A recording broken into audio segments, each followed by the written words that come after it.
Well, hello, social media friends. It is Jeremy Rowland, and it is June the 1st, 2026. Welcome to June.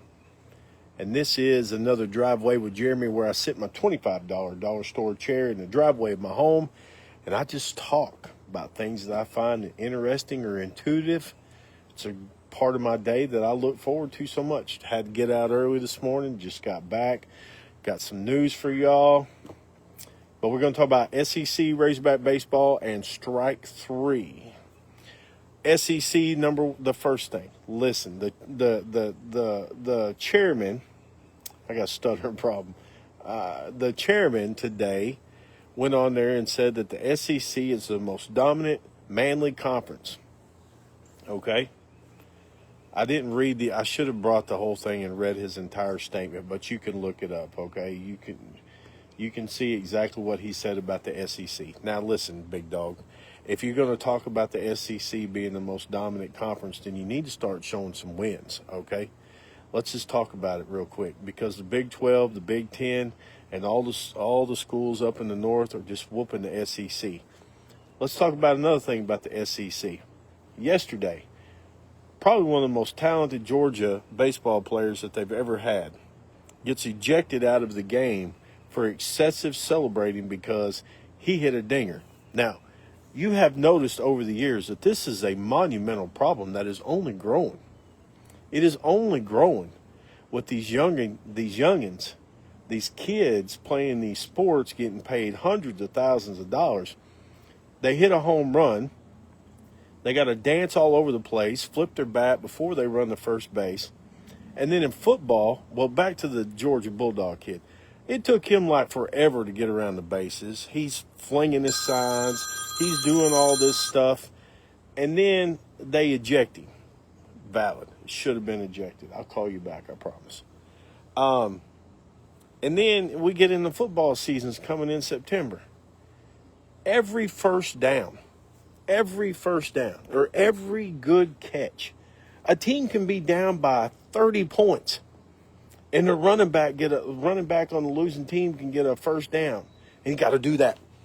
And fling that ball. Just play the game, kids. Just play the game. You ain't got to do it because I'm going to tell you what needs to happen to correct that. The next time your teammate comes up, if you're celebrating on the baseball field or if you're celebrating on the football field, on the baseball field, you just put one in the ribs the next time around. Okay? And then on a football field, just come around on the blind side and take care of business. You have to correct your own problem in the sports game. Now, Razorback baseball. We're done. It's over with. No more Razorback baseball, and now we get to sit around as Razorback fans, and we get to wait till September and probably watch a 3-9 or a 4-8 or possibly even a 2-10 football team. I'm not super excited about a Razorback football team until we see I don't know what to say about the Razorback football, but we'll get to that when it comes that time. But there are people that are calling for DVH to be let go because we just cannot seem to get over the hump. I am not one of those people. I want to make that clear on Driveway with Jeremy. I think that we need to stick with DVH, and I think we need to stick with him and show some loyalty. And when it's time for him to go, it's time for him to go. He can go on his own terms as far as I'm concerned. But I'm one of them old school loyalty guys. You get me to this point, but you can't get me over the pinnacle. I'm going to have to keep faith in you until you get us over that. And I think DVH has got some good years in him. I see some grit in his eyes yesterday. He had some grit in his eyes in his press conference. He's ready to get in the portal. He's ready to get some things done.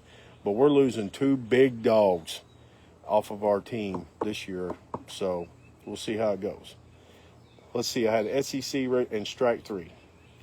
Strike three is, I don't know what I was going to say about strike three. I think I put it all in one thing.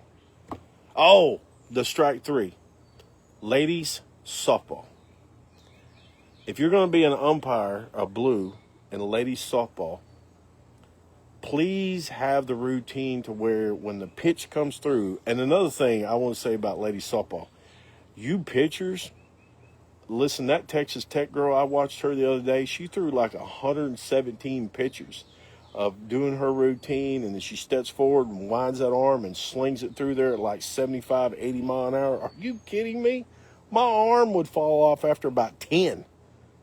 Immaculate athlete. Anybody that says that women's softball, especially the catcher position, or excuse me, the pitcher position, is not hugely athletic, crazy. But back to strike three. The umpire for that game, the pitch would come through and she would make no hand signal. She would say it first, and then about 3 seconds would go by, and then she'd go strike three or strike two, whatever it was. It was annoying. As soon as the ball crosses the plate, you make up your mind what it's going to be. Do the hand signal so we all know what's going on. Listen, that is Driveway with Jeremy for today. I hope y'all have a great Monday, a wonderful week, an awesome June. And the only bad thing that happened in May was yesterday. My Cubs, listen, it hurt so bad I had a twitch in my right eye that they lost 2 out of 3 to St. Louis. Anyway, it is what it is. It's a long season. Y'all have a great rest of your day, great week, great month, and I'll see you tomorrow for another Driveway with Jeremy.